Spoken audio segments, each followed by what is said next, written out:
past several years, the fiery speeches of Malcolm X on behalf of the black Muslim movement have made headlines again and again. But Malcolm X startled the whole world last October when from Mecca itself he renounced black racism and denounced his former leader, Elijah Muhammad, as a religious faker.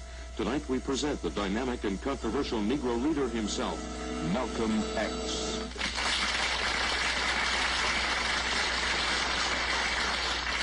Another Hidden Challenger panel, and this time you're going after an international story. Gordon, may we start with you this time, please? 3 minutes. The story happened on a continent beginning and ending with the letter A. Yes. Was that Asia? Yes.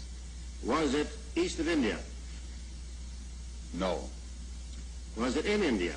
No. Was it west of India? Yes. So was it up in the Persian area? No. Was it around the Holy Land? Yes. Has this to do with one of these Arab uprisings? Something in the Arabian country? Which question? Arab uprising, let's deal with that one. No. In an Arabian country? Yes. Was it Saudi Arabia? Yes. Was it the throning of the new king? No. Was it within the past 3 years? Yes. Was it in 1964? Yes. Well, there was a new king there. One abdicated. There was an airplane crash with a lot of diamonds spread around in the sands. They discovered a little more oil. They bought 17 more Rolls Royces, and they married 406 more wives. Any of those stories? No. Pass to Betty. Thanks a lot. I think you covered them all. All right, is this a happy story? Yes. Is there any record or achievement involved? I don't know. Is there any money involved? No. Are you the central figure of the story? Yes. Are you a political figure? No. Are you a military figure? No. I don't know why that's getting a chuckle, but it is. Is there any loss of life in the story? You've talked of this being some kind of achievement, but is there any unpleasant aspect to the story? Partly. Partly. Pass to you, Charles. Well, were there any violence involved? Partly. Partly. Were you involved in the violence? No. Was it of a military nature? No. Was it a raid of some kind? No. Did you get kidnapped or taken away in some, abducted in some way? No. Had it to do with a sports event? Did you involve No. yourself? Nothing like that. Well, you're giving us trouble here. Was there some exploration involved? Somewhat. Exploration. Partly. Were you looking for oil, say? No. You were not, but this got a chuckle also. Did you fall heir to a lot of money? No. Did you take some money off somebody else through some legal proceeding? No. Is this an archaeological story? No. Is there any political aspect to it? Partly. There's partly a political aspect. Is a discovery of some sort involved? Yes. Is a crime of some sort involved? Partly. Partly a crime, partly a discovery. Saudi Arabia. There is an element to this story geographically that you couldn't hope to understand without exploring some other areas, which is giving you the trouble. There's Yemen, there's Aden, there's the Bible. It just our guests made, in effect, this announcement from this particular place, but if you'd connected the United States, perhaps you would have gotten a little closer to it. But you will understand when you see our guest, Mr. Malcolm X, and the story is Malcolm Rejects Racist Doctrine in Mecca.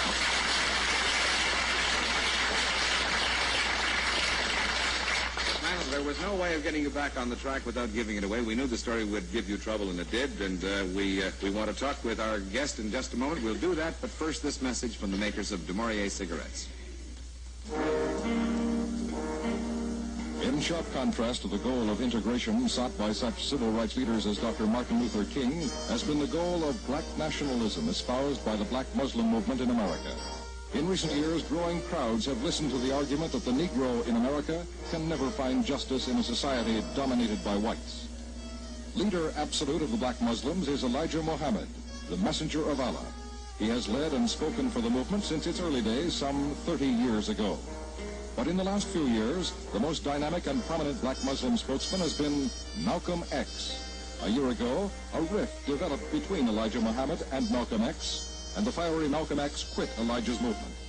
After announcing his intention of starting a black nationalist party, Malcolm X traveled to Mecca, there to study with the ranking scholars of Islam and to work with the Muslim World League.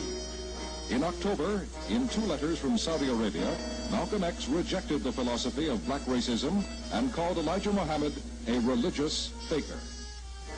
Tonight, Front Page Challenge welcomes the outspoken Negro leader, Malcolm X.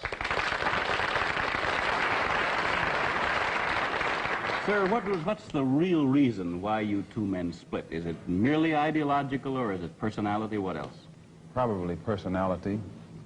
It was not the statement that originally was given by the movement when we split. It's more personality than anything else. You've called people like Martin Luther King, who just got a Nobel Peace Prize, an Uncle Tom. Is this correct, first? Well, I'd rather say that in the States, there's a law that has recently been passed, or a decision handed down by the court, wherein if you call someone an Uncle Tom, they can sue you for libel. Well, so I never refer to them as Uncle Toms. I would say that Uncle Martin is my friend. Uncle Martin is your friend, yet you would disagree with his approach to what he wants to accomplish. Definitely. If his approach would bring about what the black man in America needs to completely eliminate the problem that we have, I would say well and good. But I very much doubt that anyone who adopts the approach that Martin Luther King has been teaching to our people in that country can point to any meaningful gains that has actually served to solve the problem. Black Muslims have sometimes, whether you have or not, and I think probably you have sometimes, it seemed to me, been preaching hate to meet hate. I don't advocate any kind of hate. But there's a lot of talk that sounds very much like it. No, I think that the guilt complex of the American white man is so profound until when you begin to analyze the real condition of the black man in America, instead of the American white man eliminating the causes that create that condition, he tries to cover it up by accusing his accusers of teaching hate. But actually, they're just exposing him for being responsible for what exists. Well, that's something of an argument, but I've heard speeches made by some of the people of your group. I think I've heard you make speeches. It seemed to me that you were advocating what I would have to describe, I think, as violence to meet the serious injuries that have been done your people, with which I totally agree. I don't call that violence. I don't in any way encourage black people to go out and initiate acts of aggression indiscriminately against whites. But I do believe that the black man in the United States, and any human being, anywhere, is well within his right to do whatever is necessary, by any means necessary, to protect his life and property, especially in a country where the federal government itself has proven that it is either unable or unwilling to protect the lives and property of those human beings. Just before Pierre takes it, you've got a pretty good fighter and the world's heavyweight champion lined up with you to help out. Yes, Pierre. Well, Mr. X, if I guess I call you that, is that the proper appellation, Yes. Mr. X? I'm wondering if you still believe, as I think you certainly did at the time you were allied to the black Muslim movement, in a segregated black nation in North America. I don't believe in any form of segregation or any form of racism. I'm against any form of segregation and against racism. Am I right in saying that the black Muslim movement, which you have left, did believe in that? Well, Elijah Muhammad taught his followers that the only solution was a separate state for black people. And as long as I thought he genuinely believed that himself, I believed in him and believed in his solution. But when I began to doubt that he himself believed that that was feasible, and I saw no kind of action designed to bring it into existence or bring it about, then I turned in a different direction. Are you still a Muslim yourself? Oh, yes. I'm a Muslim. I believe in the religion of Islam, which believes in brotherhood, complete brotherhood of all people. But at the same time that I believe in this brotherhood, I don't believe in forcing my desire for brotherhood upon those who aren't willing to accept it. Of course, I think the Christians would say that they also believed in brotherhood. What did you say to that? I'd say they believe in it, but don't practice it. Well, that'd be a pretty good answer.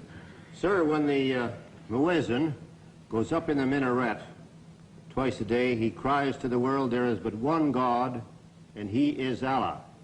Do you deny that there is a Christian God? The muezzin does this 5 times a day. 5 times, and I only heard him twice. Well, you were fortunate to hear him twice.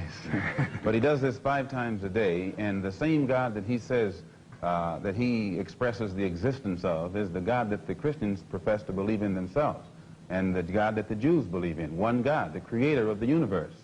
The Muslims believe in the God that created the universe, and I think the Christians do, and the Jews do. Now, as long as all of them are talking about the Creator, the Jews may call him Jehovah, and Christians may have another name for him. Those who are Arabic-speaking refer to him as Allah. Well, we believe in the same God. Now, as the Muslim religion advances in the United States, are you modernizing it or sticking with the old faiths? For example, the complete segregation of the sexes. I think that everything today on this earth is being modernized. Religious principles and practices, as well as political and other things. Now, when you went to Mecca, this is a very sacred and forbidden city. I tried to get to Mecca myself and certainly didn't make it, not being a Muslim. But how would they accept you as one? You're an American. There are few American Muslims. This is true, and by being an American and not having not being able to speak the Arabic language, I did strike a snag, a very serious snag, but I was fortunate to have been pretty well known by the officials in Arabia, and they knew too that I had accepted Orthodox Islam. It had been highly publicized in the paper, and I became a guest of the state. I was a guest of Prince Faisal, the present King Faisal, and they made it possible for me to go before the committee, Hajj committee or Hajj court, who examines you and asks you questions about your belief, and if you pass it, then you are okay to go to Mecca. But it's you would true. have to have a translator then. I had one. Then realizing that our problem in America, that we are black Americans, and we have a problem that goes beyond religion, we formed a group known as the Organization of Afro-American Unity. And the objective of this organization, it's non-religious, number one. Any Negro can belong to it. And the objective of that organization is to bring about a condition that will guarantee respect and recognition of the 22 million black Americans as human beings. We feel that the problem, number one, of the black man in America is beyond America's ability to solve. It's a human problem, not an American problem or a Negro problem. And as a human problem or a world problem, we feel that it should be taken out of the jurisdiction of the United States government and the United States courts and taken into the United Nations in the same manner that the problems of the black man in South Africa, Angola, and other parts of the world, and even the way they're trying to bring the problems of the Jews in Russia into the United Nations because of violation of human rights. We believe that our problem is one not of violation of civil rights, but a violation of human rights. Not only are we denied the right to be a citizen in the United States, we're denied the right to be a human being. Well, Mr. X, may I thank you very much for coming on our program and perhaps clearing away some of the cobwebs of misconception that some of us might have had about your belief. And I think you're a very sincere man, and it takes a lot of courage to admit a former belief is wrong, and we congratulate you for that and the service you performed tonight in giving us your views. Thank you so much, Mr. Thank you.